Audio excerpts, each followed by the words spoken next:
1965, right? Yeah. There was 1,000 cases of kids with like slashes and wounds on their face. Shit. 1,000 cases. Remember this, yeah. right? So when everyone was looking around for like who did it, they noticed more and more. So they would have a scar here on their forehead, a scar on their cheek, and a scar right here. Yeah, yeah. Right? So everyone's like, it has to be a gang, right?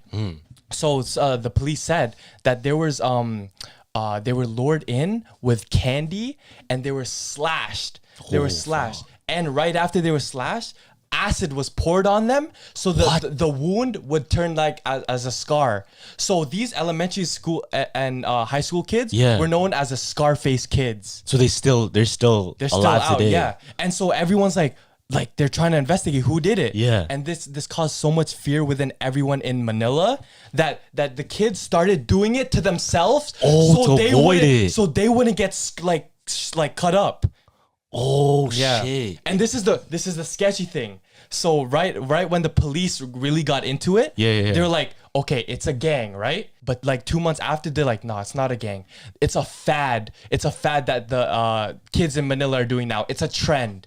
Oh, so they just thought it's like kids are doing it for fun? Yeah, why did they switch up the story to now it's a trend to do it? Like a fashion trend. That's sketchy, no? So it could just be... That's what I'm saying. Like, maybe the police have something to do with it. Oh, it's like a crooked... Maybe it's like... Cop. Maybe it's like every kid that's slashed is getting extorted somehow. That like what do you mean? That's the target. You know, in trafficking, maybe we want that kid, we slash him, we'll get him later.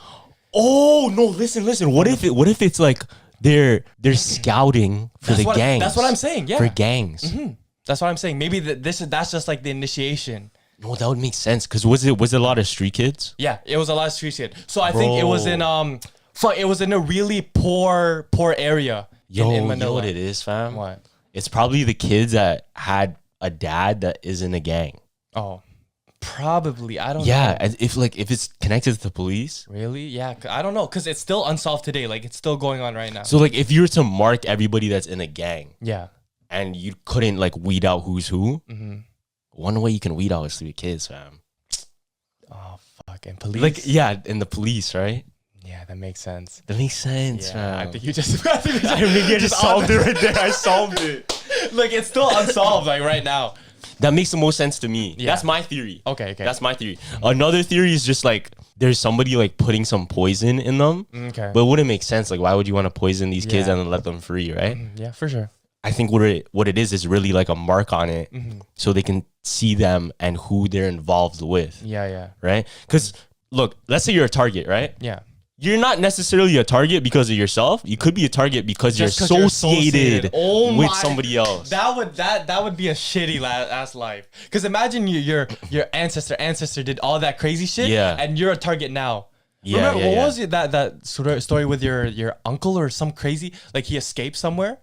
My great grandfather, he was a hitman. Yeah, he was a hitman. That's what I'm saying. My great grandfather. Like maybe my great grandfather's brother. Sorry. Exactly. So what if you're now targeted because he had so many hits? Nah. They're like, that's the guy right there. Nah, that's like super old beef. That's literally the 40s, fam. You never know, fam. Get back. Get back. Go get back. Revenge is timeless, fam. You never know. Revenge isn't timeless. Like revenge is timeless. There's nothing to beef. No. Listen. Okay, it's like in Naruto. Like, are you still gonna beef over old beef? Yeah. That you weren't involved with just because you're blood related? Why Hell not? no. I would get back. Hell no.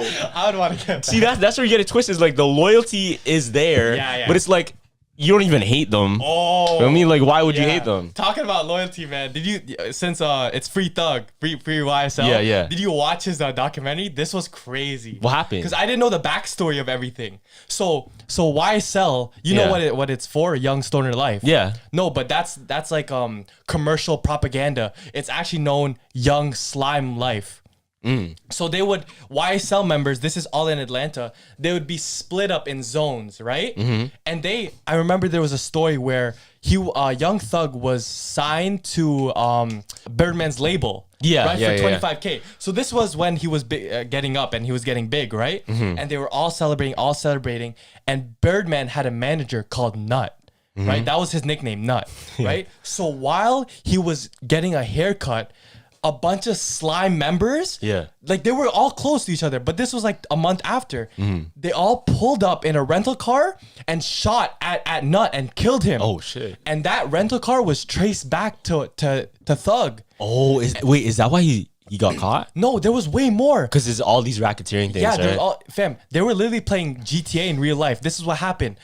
All the YSL mans were in jail, and Thug was flying cell phones in with a drone to his YSL members. Yo, that's real life Top Boy, bro. That's real life Top Boy. He had a real drone. Yeah. You feel me? And Atlanta had wires on everything. They were looking on Instagram. Yeah. And you know YFN Lucci? No. So YFN Lucci was also a big rapper in Atlanta coming up. Yeah. Right? And he, what do you call this? He found all the YSL members, told them to strip naked, took photos of them, and told them to throw up the YSL. So he humiliated YSL.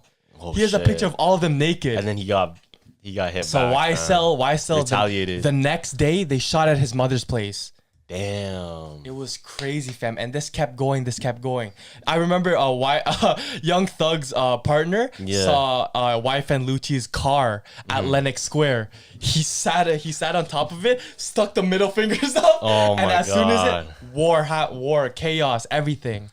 See, that shit is real, fam. Like, I hate how it's such a thing that gets us involved too. Like we like to be intrigued and like get into the whole story of it. Yeah, that was probably the best documentary I've ever seen. Yeah. But this is the fucked one. YFN Lucci posted Young Thug's daughter and said happy birthday. Because why? There was accusations of him fucking his baby mama. So he literally went and said happy birthday, my daughter. Like you turned out a great girl. Like, bro. Okay, I have a question for you. Yeah. Obviously, like you wouldn't have the answer for it, but I just want to see your opinion on it. Okay. Let's say you're in like a beef with somebody, right? Yeah. Let's say and it's connected to your career. For example, these rappers connected in gangs or whatever. Yeah. It's low-key part of the career too, if it's involving their music. For sure. Would you take steps to hurt their personal life if it affects their commercial life?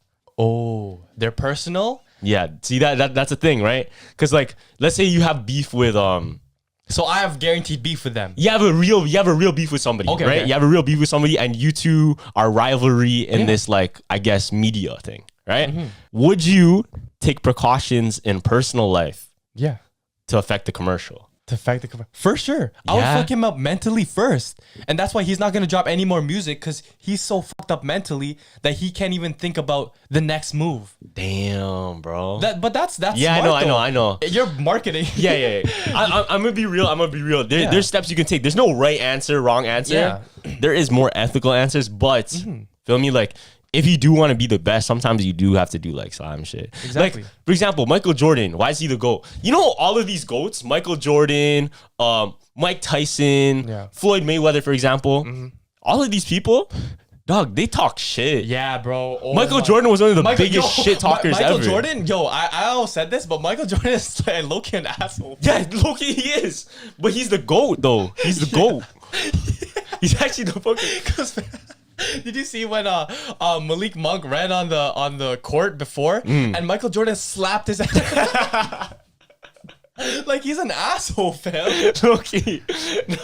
No. Did you watch the Last Dance documentary? Yeah, Yo, it was like, there's this one scene. He's like, do your fucking job, bro. Do your job. I know. Fam, it was literally like 16 episodes of just him being an asshole. Low-key. Yeah. But that goes to show you those people that take it too extreme. I guess you can say that is kind of to a personal level. Yeah. It's like, oh, I'm not going to chill with you unless you do your job properly. Feel me? That's Michael Jordan. Yeah. That's Michael Jordan. But maybe there's a connection there of being the greatest and being a dick. Facts. You are a dickhead. I'm a dickhead. This guy. I'm actually not a dickhead. Chill. No, when we first started, you're like Gavin. You have to edit it properly. Shit like that. No, but listen. I feel like...